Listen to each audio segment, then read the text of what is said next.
నమస్తే గారు. నమస్కారం. బాగున్నారా? బాగున్నా, థ్యాంక్ యూ.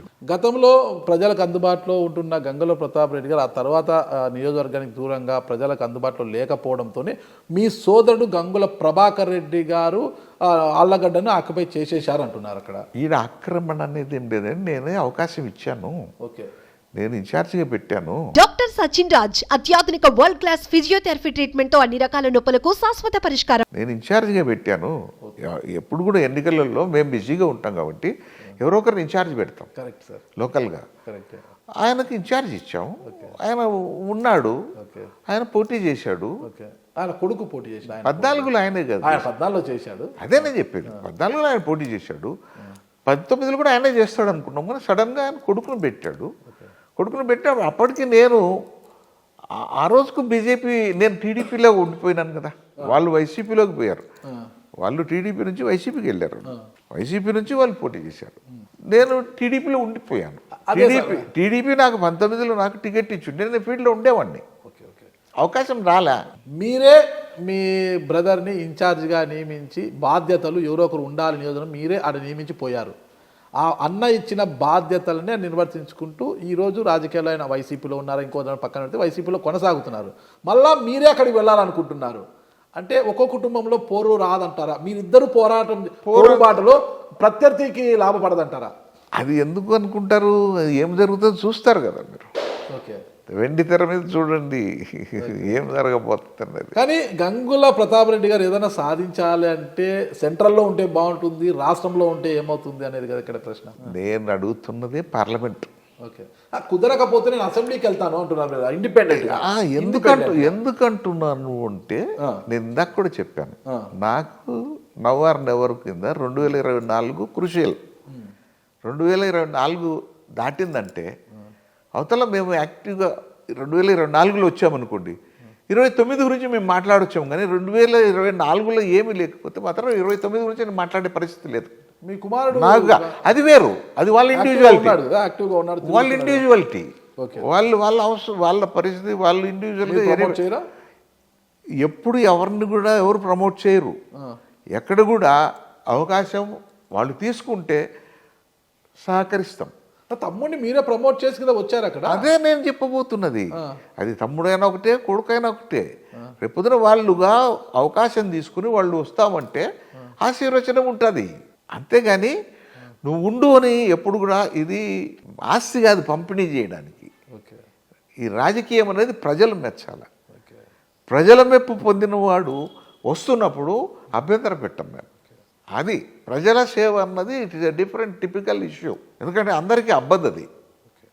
ప్రజలందరినీ మెచ్చరు. చాలా కేర్ఫుల్గా గమనించి, ఇప్పుడు ఉంటాయి కదా మామూలుగా ఏమంటారు, బండ ఇగ్గే ఎద్దులు అంటాం.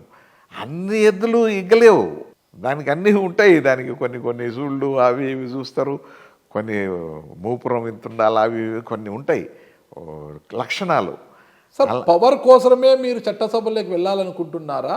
నిజంగా రాయలసీమ అభివృద్ధిని ఆకాంక్షిస్తూ వెళ్ళాలి? కేవలం రాయలసీమ అభివృద్ధికి వరకు నేను నా వాయిస్ మళ్ళీ, ఎందుకంటే హౌస్లో ఉంటే నేను చెబితే జరుగుతాయి.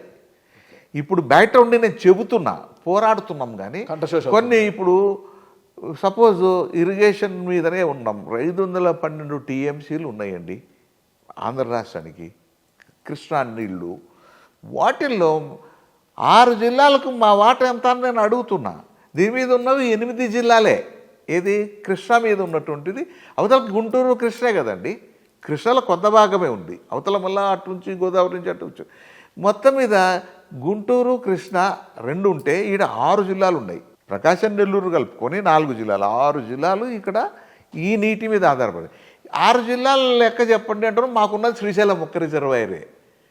మీకు సాగర్ ఉంది, పులిచింతలు ఉంది, మళ్ళా ఇది కృష్ణ బ్యారేజ్ ఉంది. ఇన్ని అవకాశాలు ఉన్నాయి. సార్, నాకు శ్రీశైలం గురించి ఒక క్లారిటీ ఏంటి సార్? శ్రీశైలం రిజర్వాయరు రాయలసీమ గడ్డ మీద ఉంది, మన భూభాగం మీదే కట్టారు. మన రైతుల త్యాగ ఫలితమే శ్రీశైలం రిజర్వాయర్ నిర్మాణము.